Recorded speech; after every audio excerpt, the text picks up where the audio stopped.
Today we're going to be talking about home forensics, exterior system puzzles, and really why it's important of the exterior and how the outside of your home is actually put together. Give you a little bit of history of our company. So we started back in 1996, and we started as roofing subcontractors. So we've literally have done everything from building our company by the sweat on our brow and the blood on our knuckles. And so we started back in 96 as a roofing subcontractor, and then we continued to, in 98, I partnered with my brothers, and I learned the siding trade, and I brought the siding to the roofing company. So then from there, we were able to offer roofing, siding, windows as a complete exterior package. Well, then from there, we learned and had a desire to continue to grow in the remodeling. So we were offering home remodeling as well as custom-built homes. And so you can kind of see an evolution as our logos kind of change and our really the personality of the company continue to evolve into what it is today. So Amek is an acronym. It stands for Andrew Matthew, and then their two wives, Emily and Christina. So, and there's a joke that says that the two brothers that had these girls, they were only dating at the time, and they were either bound to marry these women, or you could never tell the story if they never got married, or that limited their pool of potential wives to E's and K's. So, but everything worked out, and everybody's happily married, and so we'll go from there. We are based in Bloomington. We're actually just 2 blocks away from this location. We've been here since 1998. It's been our home, our professional office home since '98. We've had 3 locations within Bloomington, and they're all about 2 to 3 miles apart as we've evolved over the years and needing more space for our company to grow. In fact, we even have a house in the remodeler showcase coming up at the end of March in Bloomington as well. A little bit about my background. Started as a roofing and siding installer, as I mentioned. About 16, 17 years ago, I started getting really intrigued with construction failures. So I don't know if you've ever heard of stucco having problems on homes. So that's where I really started dipping my feet in and better understanding more of the science of homes, or what causes failures, why does something fail, and what goes on in the process, and how do you take something that fails to make it not fail anymore. I do a lot of scope reviews and contracts, so I do construction litigation as well, and I've been doing that again for well over 15 years. So I help homeowners that unfortunately have to go through litigation to sue their builder developer to recover the cost to fix some of the problems that they created while constructing the home. So, question for you, what is your home's greatest defense system against the elements? So, how many components to the exterior of a home can you list? What's on the exterior of your house? Roof, siding, windows, gutters. There's one more that people really don't consider.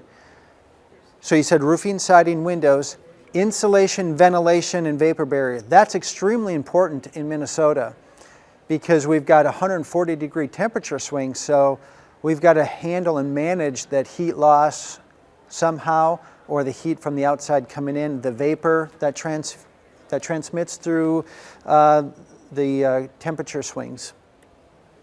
So when you talk about siding, there's various types of siding. I'm going to list some of the major ones that we use in this market. We have vinyl siding, fiber cement, or James Hardie siding, composite, LP Smart siding. Then you have stone, brick, stucco, and cedar. And then there's other more popular ones, different types of metals that are coming in this market that are extremely popular as well. Windows, you have vinyl, aluminum, fiberglass, and wood. And we can talk about different types of vinyls, different types of windows rather, and why they're important in Minnesota and what ones are the best ones to be using in Minnesota. So when you think about vinyl windows, they're great, they're low cost, but some of the problems, they expand and contract a lot because that's just some of the characteristics of vinyl. And over time, vinyl windows can actually start breaking down and causing problems by warped frames. The glass doesn't slide up and down or crank out as easy. Maybe you start losing the ability to lock the windows. But it still meets a certain price point for a potential homeowner that needs to put new windows in their home. Aluminum. Aluminum windows, an example of an aluminum window would be like a Marvin Ultimate Clad. So it's aluminum, extruded aluminum on the exterior and wood on the interior, so you can still have the rich and beauty of wood, but you have the durability.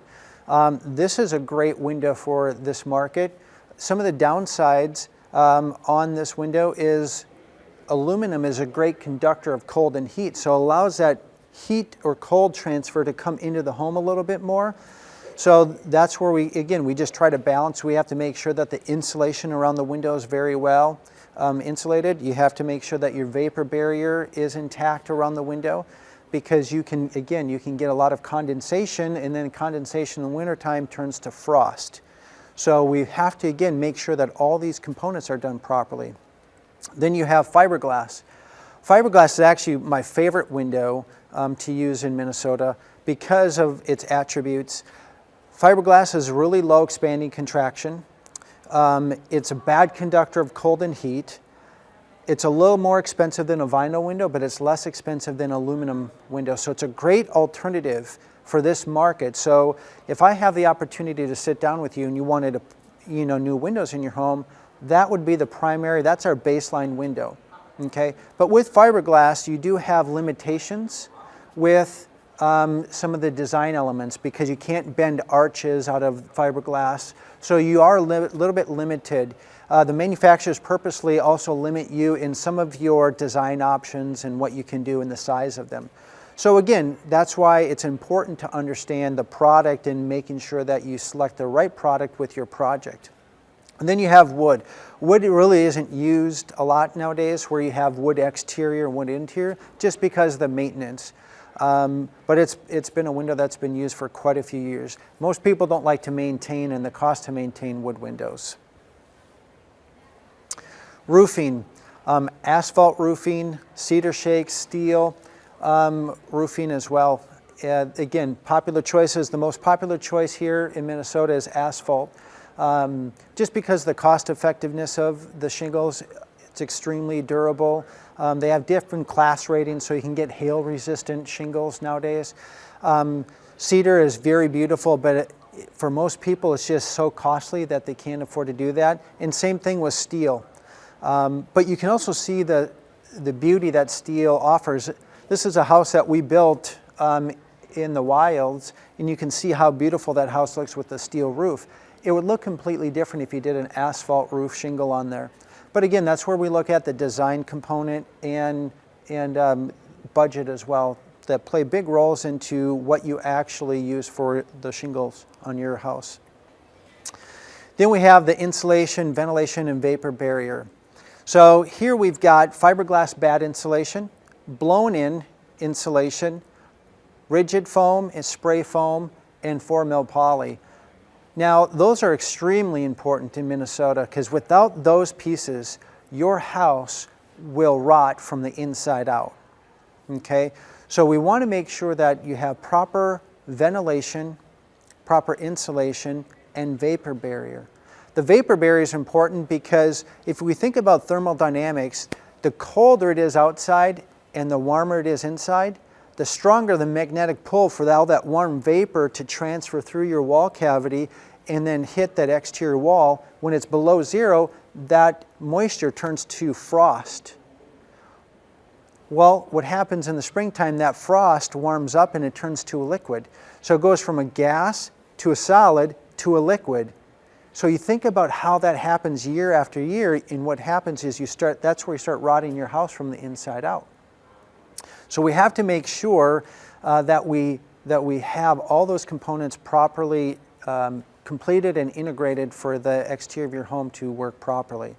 And especially in the attic, so you think about attic, I was just talking to a guy earlier and he said, I've got so much frost on the bottom side of my attic. Well, for me, that's easy to diagnose because there's really only a couple things. You either have too much moisture that's getting up into your attic space and not enough ventilation to ventilate to get that warm vapor to escape, or there's not enough insulation in the attic. Or there could be not enough vapor barrier in between the living space and the attic, right? So you can really compartmentalize once you start understanding the science of how our houses actually work and function. Does he go up in the attic and actually look at that? What's that? Did he actually go up into his attic? Yeah. Well, because he started experiencing like rain coming in his house, and he's like, "How is this happening?" And so he actually tore off a lot of the sheetrock underneath because he's got a low pitch roof. So the problem with a low pitch roof, let's say this is your ceiling and this is your rafters, you can't possibly get enough insulation for it to. So think about the amount of heat that escapes and then hits the bottom of that roof. And he also will have a lot of ice dams as a result of that, because what it does is that bottom side of the sheathing, the roof sheathing, will heat up the snow, cause the snow to melt. That's what creates ice dams. So exterior system integration. So when you think about exterior system integration, it's how your roof, siding, windows, decks, how everything works together. Of your home. So without proper integration to all of these components, it can significantly alter how your house actually will function and work. So it's all about how the puzzle pieces are put together. So in many instances, quality materials were used but installed incorrectly or out of order. And so when you think about the proper seals, ventilation, drainage, flashing, those are the components that we really try to pay attention to. So I mentioned earlier stucco. Stucco is sold as an ultimate no maintenance product, but often has a lot of the problems and significant problems. So if we think about how stucco cladding is put on, it's primarily attached directly to the exterior sheathing of the house.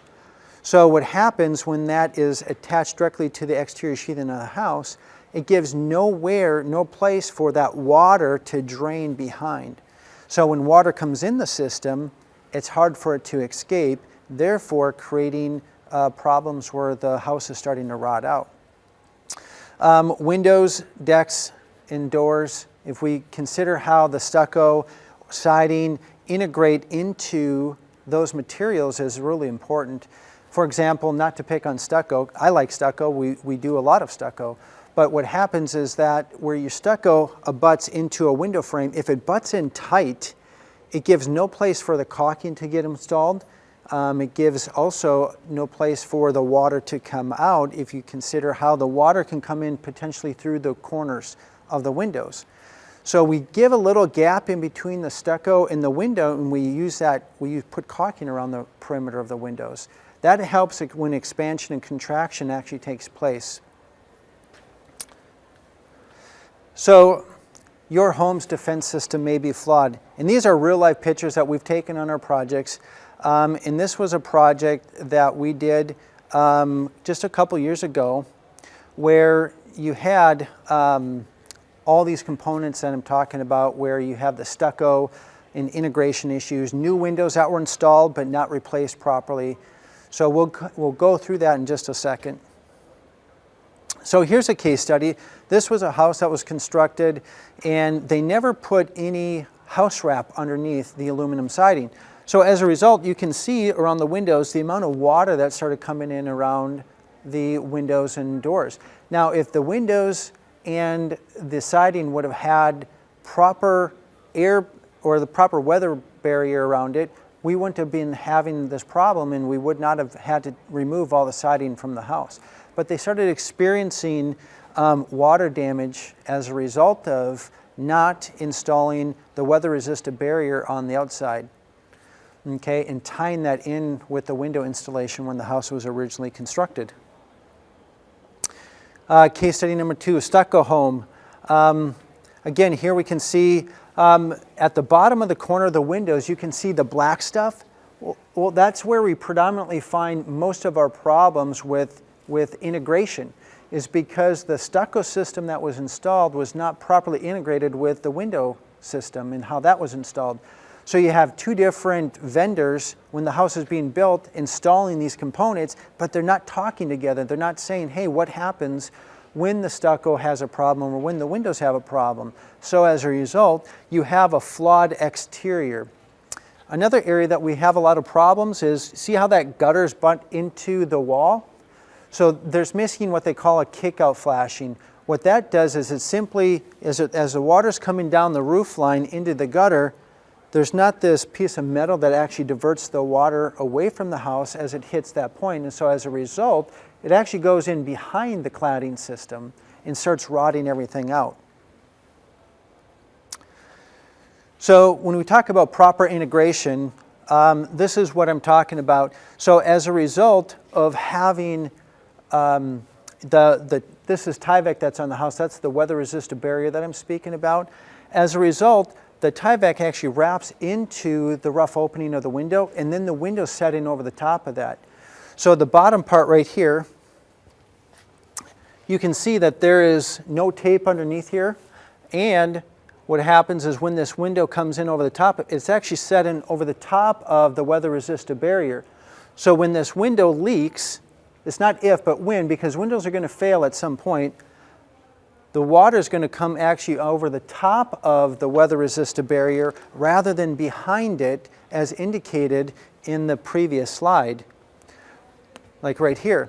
So this is a result of, this top one is a result of the weather-resistant barrier coming over the top of the nailing flange rather than underneath it.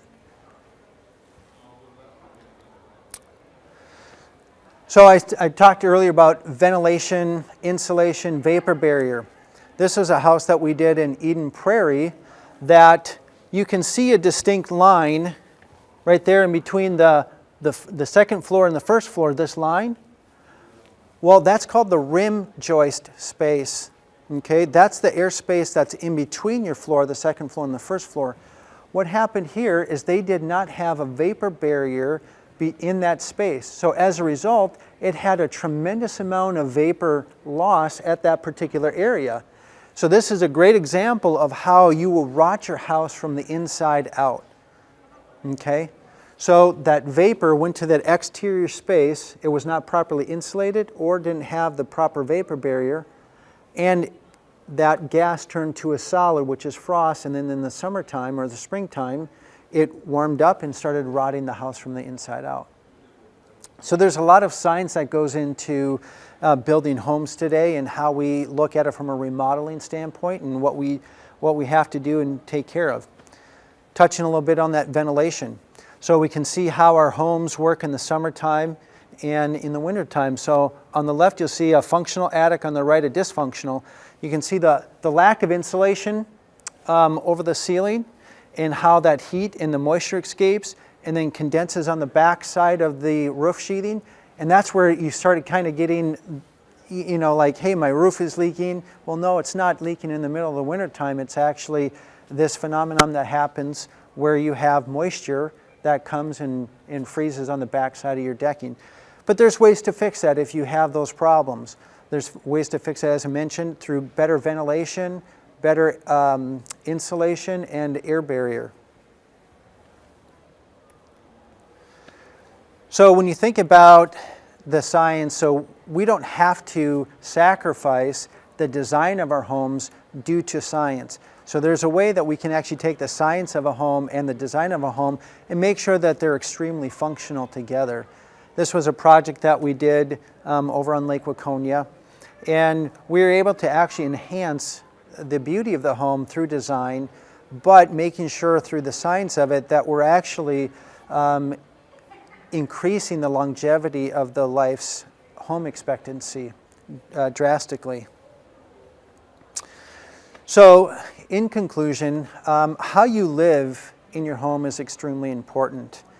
How the puzzle pieces of your home fit together are crucial to protecting the integrity and the beauty of your home. Hiring knowledgeable builders, subcontractors or contractors or specialty contractors is extremely important. There's a lot of people that you'll see out here today that sell a great product, but it's extremely important that they know how a window is installed when you have dissimilar siding. So, and that all changes. If you have stucco, that window install is going to be extremely different if you have cedar, aluminum, or vinyl. So there's all these different things that affect how the house actually functions and how well it functions over the life of the home. Most of the homes I work on are 10 to 15 years old and newer, because there's still, unfortunately, a lot of builders that don't understand the concept of science and how the houses actually get put together. And as an industry, we've done a really poor job educating our homeowners on how they have to live in a home, because our industry will sell you maintenance-free siding. And we all like maintenance-free. We don't like to do maintenance on the home. But the reality is that there's no such thing as maintenance-free anything. I like to use the example, you go buy a brand new car, it's got a 100,000-mile warranty on a bumper to bumper, and 20,000 miles in it, the engine blows up, and you take it back to the dealership and they're like, well, what'd you do? What happened? I don't know, it just stopped working. Oh, and then they come to find out, well, you never changed the oil. You never told me I had to change the oil. So you can see how the same thing applies to our homes. We don't ask the questions enough of, how do I have to live in my house in Minnesota? Again, when we go through the 130-degree temperature swings, that ends up being a lot that our home actually has to adjust. The middle of wintertime is a great time. How many experience condensation on their windows? Yeah, we all do at some point, because our home system doesn't adjust fast enough. So that's a result of either too much humidity in the home, temperatures that on the outside that's too great. So again, talking about the laws of physics, the colder it is outside, our windows, actually, if our windows are not energy efficient, that becomes the coldest part of the wall, and so that's where that vapor goes to and then condenses. It's kind of like a cold glass of water in the middle of summertime in reverse effect. If I set that cold glass of water on the table in the middle of summertime, those molecules go and attach itself to that glass and turn into condensation. So it's not like the glass is leaking, right? Well, it's the same thing that happens in the wintertime, except the reverse, where it's cold on the outside and warm on the inside. So those are the parts that we have to continue to pay attention to as we live in our homes, and how we have to make sure that all those components for the roofing, siding, windows, insulation and ventilation, and how we live in our homes together. So one of my quotes that I like to say is, I'll take a cheaper product and have it properly installed and integrated with surrounding products, and have it outlast a superior quality product that is not installed properly. So as you're going through and making selections based on quality products, consider more importantly how it actually is installed around the products surrounding it. Again, so if you're looking at siding or windows or roofing, it's important to know how that product is getting installed. Okay? Any questions that you would have for me? Maybe it's a particular product or project that you're looking at that you may need some help on? Yes? Yeah. Well, nowadays they wrap the house in plastic. Years ago they used tar paper. Yep. Which is better? So it can depend because not all it's not plastic. It may look like plastic, but not all those house barriers, those weather-resistant barriers, are made equally. So the science behind Tyvek, we'll just use that as an example, which is the most popular house wrap today. That's actually engineered and designed to allow moisture vapor to actually come through the backside of it. But going back to what I was just saying, there's people that will actually take Tyvek unknowingly and just put it backwards because, hey, that's just the easiest thing to do. And that actually prevents the vapor that comes through your home naturally in the middle of wintertime from actually escaping, and then you can trap it, and then you can start rotting your house out. So, but it really depends on the home. But I would always use, today, we would use the house wraps that are engineered for Minnesota climates.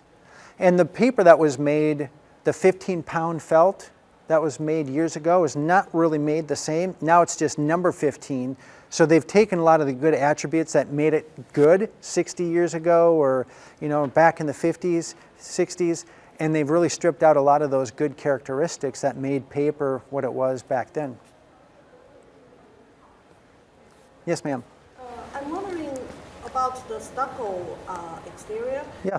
I'm thinking to buy a house, and I saw some of the hairline cracks along some of the windows on the stucco. Is that a big problem, or what should I be alert? It could be an issue. Not always is it an issue, but the underlying problems could be how they maybe attach the metal lath around the perimeter of the windows. That could be a potential issue.